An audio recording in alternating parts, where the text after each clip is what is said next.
a lot of times you get separated in those money decisions. It's true. One person could be super stressed, the other person could be completely ignorant of the whole thing. And you've got to continually have those conversations about where you guys might differ around this idea of money. Smart money parenting. All right, everybody, welcome back to another episode of Smart Money Parenting. This is Chad and Scott. We're coming to you live from Chicago. Chi-Town. And it's cold, and we are in the lobby of a beautiful hotel. So you're going to hear a little bit of background noise, but we're going to do our best to focus on the camera. And today we're talking about marriage. We're talking about money conversations in marriage, money discussions with your marriage partner. What's okay to say, what's not okay to say, what are the main things you should be talking about? So you want to launch this one, Chad? Yeah, so I just wrote an article for Focus on the Family, very, very well-known publication talking about family matters. And one section of the article that got published was really about money talks in your marriage, money discussions. I think this is also applicable for parents, not just spouses. These are great questions and conversations that you can have as a couple and as a parent with your kid. I'll start off with a quick story. So we were out of town for spring break, and we're at a big dinner table, and I decided to say, you know what, guys, I'm going to teach you guys a little bit about investing. And so I said, I got everyone's attention by saying, what if you could invest in something that continued to grow and then continue to produce income without you having to do too much after you initially invested in it? And of course, the kids, especially the older ones, they were like, ooh, what's this about? So I shared the story of taking risks, starting businesses, and investing in real estate at a young age. And so I had invested in real estate 2008, 2009 during a big recession. And a lot of those properties have gone up in value. And I taught the kids, like, what does it mean to have home equity? What does it mean to have an investment with a loan? And how does that work? And I said, these investment homes have gone up so much in value that a lot of them are paid off. And I had the idea to invest in an apartment complex. And I wanted to do it without spending a penny of my own money. And they were like, wait, what? I said, so I wanted to buy a big apartment complex and not spend one penny. So how did I do this? And so I basically walked them through how I shared my business plan with the bank. And I said, I'm going to convince them to allow me to partner with them on some of the paid off investment homes, take a loan from that and use that as a down payment for the construction costs of the remodel and the purchase of this apartment complex. And I went through the numbers with them. I was transparent. I told them everything. I said, this is how much it's going to cost. The loan's many millions of dollars. This is the apartment complex. This is the rent. And it was like they just kept asking questions. Dessert was done. I'd already signed for the check. And literally the kids kept asking questions. And my wife later was like, that was crazy. She's like, first of all, you didn't tell me all that stuff before, but now I understand. She's like, I understand it a lot better. It was very stressful during the investment purchase with the bank and all that stuff. But she's like, I understand how you did it a lot better. But man, the kids were like really interested. Mm-hmm. And the whole point of sharing this is if you just initiate more money conversations and ask questions, your kids are going to feel comfortable and your spouse is going to feel comfortable asking questions as well. And they're going to learn about it. And you can learn together. Some of the questions my kids asked actually made me think about like, wow, that's a great question. And let me think about how I can answer that, or maybe I can learn something and share it with you at a later time. So I think the goal of this episode, we're going to talk just next 10, 15 minutes with you, is to increase the frequency and the quality of your money talks in your marriage and your family. Yeah. Increase the frequency and increase the quality. And I'll say this, how many people listening right now wish their kids were at that dessert, right? So if you don't feel confident in these, because you can share with your kids good and bad decisions. That's true. I've shared mistakes. I've shared screw-ups with my kids. Yep. Mom and dad need to ask for forgiveness if they screw up with the kids, but you can also share your successes and mistakes as a parent. You'd think that might scare your kids. It doesn't scare them. It helps them learn and grow, even if you don't think it will. Right. And the other thing here is you don't have to be the one trying to teach them everything because you might not know it all. Why not get a great friend or mentor and invite them over for dinner to have some great money conversations? Or as one lady, someone I don't know, tagged me Instagram for our Smart Money Parenting show, and she said, this is the show that we listen to on the carpool ride to school. Yep. Like they listen to it with the kids in the car. So if you like one of our episodes and you feel like your kids would get a lot out of it, or maybe your spouse on a date, we're a great date night drive, aren't we? Yeah. Like put it on in the car and just maybe There you go. have a money conversation. Pause the show and be like, what do you think about this? Yeah. You know? It's great. And I'm thinking about my life. So yesterday we were heading to church, and we're on the way to church, and Amy goes, I just feel like we need to enjoy a little bit more. I want to make sure that we're generous with our funds and we're not so tight about exact return and exact this, and I'm worried about this and that. I was like, I didn't know that. And we had a great conversation for like 10 minutes on the way to church. And guess what the sermon was about? What? Generosity. No way. Literally, it was like how can we be generous with our funds? How can we use like the gifts that we've been given and steward them and be generous with other people? So we like get in the car, we're just laughing. We're like, of course that's what we're thinking about on the way. That's amazing. So we had a great conversation about, we're going to set aside a little bit more money in a pool that we can use to bless the people around us and just have fun with it. Not worry about the dollar amount at the end of the day, because we've worked really hard for decades to get here. How can we be more generous and steward it well and teach our kids and bring them along? That was the whole conversation. That's a great idea. I actually woke up today feeling great. I was like, that was an amazing conversation that I think had built up some stress in both of us, built up some tension, and just getting it out and having that conversation opened it all up. Absolutely. And that's what we're talking about today. How many of these types of conversations can you have? So here's a couple of the questions. Yep. Talking with your spouse first and then with your kids. How do you feel when you get money? Yeah. So how does it make you feel? Is it a security thing? Is it an accomplishment thing? Is it a we just barely can cover bills thing? How do you feel when you get money? I doubt you know how your spouse feels when you or them or both of you get a paycheck. Is it a fearful thing? Do they fear the conversations about money? Are they thankful? Are they worried about?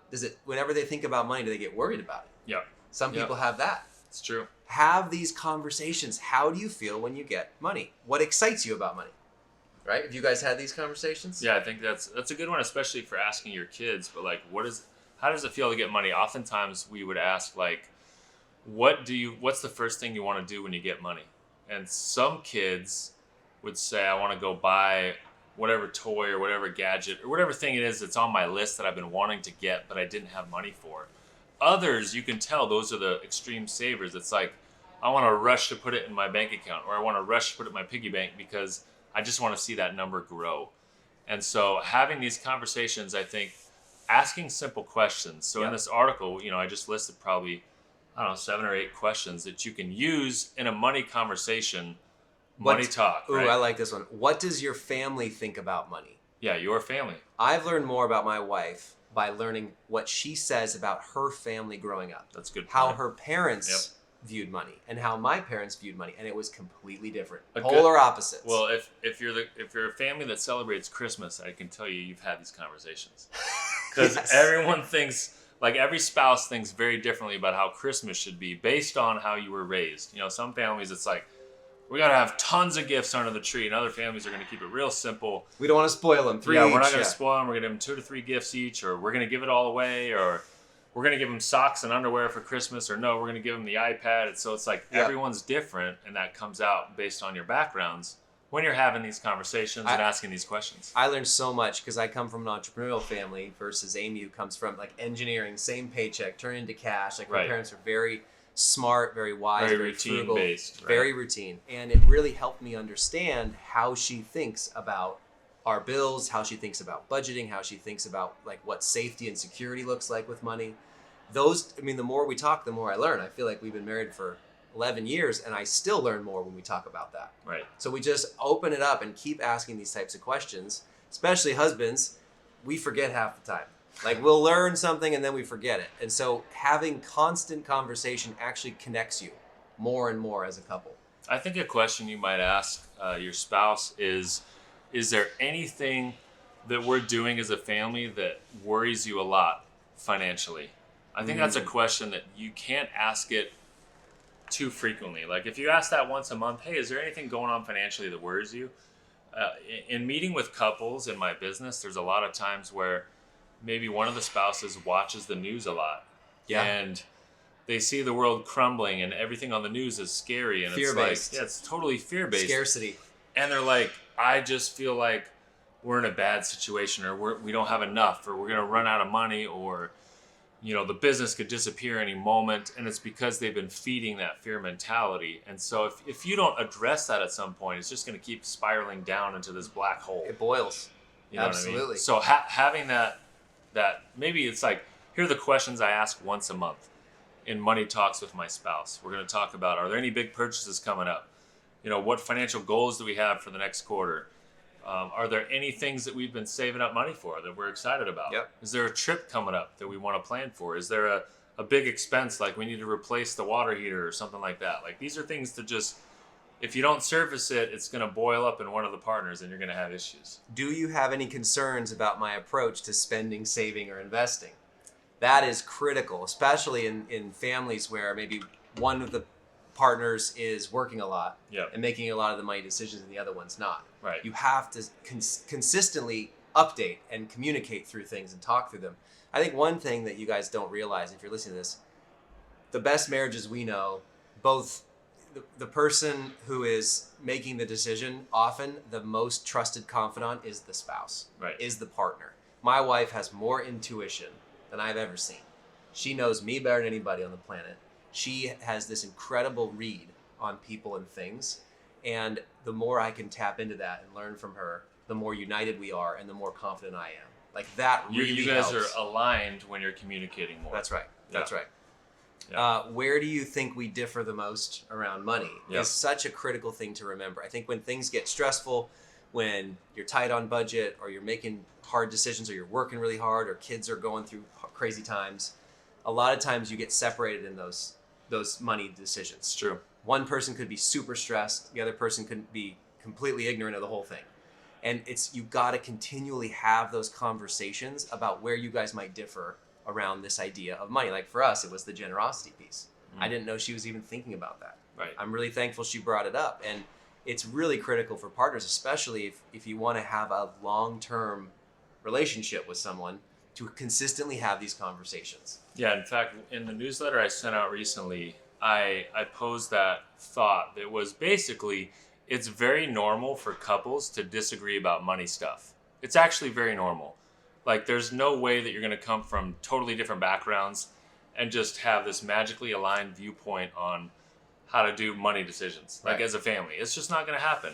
You may be stressed about debt, and your partner doesn't worry about debt at all and is more worried about saving or investing or spending or something like that. And so you're going to come to the table with different perspectives.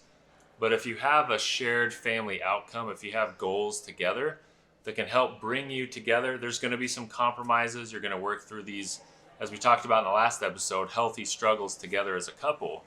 You're going to be able to find that harmony and that alignment to really push you forward to make decisions together that you both agree upon. Yeah. I think having a 1, 2, 3 priority in a marriage for money is a key. It's a key relationship builder, but it also creates peace and harmony. If you could say, okay, we do have goals. We're going to try to pay off the house in this amount of time. We have this goal of going on this trip as a family now. Right. We want to buy this and save for this next. Having alignment in those priorities as a couple aligns everything. And it gives you something to look forward to, too. Right. You something work to together. celebrate together, work together. It actually, if you want to skip the other thing or not buy the other thing, you are aligned in that, instead of one person feeling bad about it or frustrated about it or feeling like they're not good enough for the other person or they're failing in some way. You can have the priorities together, and you experience the success of it so much deeper than just, oh yeah, now we have it, now we can do it. Set those and reach those goals together. That's how couples are driven together rather than apart. I love it. We hope you guys learned something new today. Really, we're talking about increasing the quality and the frequency of the money talks you have in your family, both as a couple and obviously with your children. But really what we're saying is asking these questions, making it a habit, and discussing how different you are, but how you can maybe come together on more aligned goals is going to help strengthen your marriage, strengthen your family, and really make you into better smart money parents. So one more thing here that you put in the article was things change over time. Yes. I want to talk about that real quick because I've seen in, we have a lot of friends. I go to a lot of these different masterminds for entrepreneurs and business people and people that are career people. And then maybe one of the spouses is at home, or one of the partners is at home, or both parents are working. Yeah. And that can naturally drive couples apart. Someone maybe they're growing fast. They're setting a different mindset that can potentially separate you from a partner, right? There's this idea out there that someone outgrows their partner. Interesting. I think that's a dumb idea. Yeah. But it's not outgrowing the partner. It's just growing in your capabilities and your confidence and your mindsets that requires coming back to the unit and communicating through it. Helping, like my wife right now, she's reading all the books of my friends. That's cool. She's read like 6 or 7 of them, from like Shanda Sumner and Mark Tim and Chad Johnson and Smart Not Spoiled. Your book, like she's reading the books of our friends, and she's growing in all of these like mindsets and ways of thinking that I've been learning and growing in my businesses, and it actually has brought us closer together. Very cool. So don't, how do we not let one spouse move, in a different direction? I think staying connected is what you're saying. Staying connected, like you don't outgrow, you need to stay connected. If you disconnect, no matter what, you're not going to have that relationship. So when it comes to your growth, your financial knowledge, your financial interests, your goals, you've got to stay connected. Yeah, I don't think you outgrow your partner in marriage. You grow apart. Yeah, there you go. That's the difference. Yep. And I think what we need to focus on as parents with our kids is the more we grow together, the better our kids are going to be. Absolutely. The stronger they're going to be, the more confident they're going to be, the more trusting they're going to be.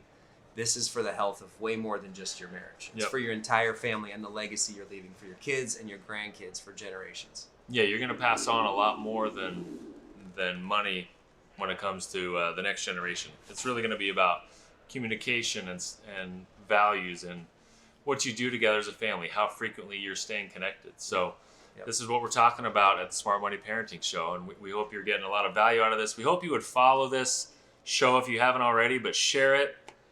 Give us a review if you've enjoyed what we've said today, and thank you for listening. We appreciate it. And if you're one parent listening to this and your partner has not listened to it yet, go buy them flowers or a card, or kiss them when you get home, or do something really sweet. Send them a text. Makes us feel good. Yeah, there you go. Thank you, guys. Thanks, guys. Take care. Bye. It's more than money. If you want to succeed, you gotta know what to do with it. You gotta take the lead. You gotta give them confidence. You gotta make them smart. If your kids are gonna thrive, now's the time to start. Smart Money Parenting.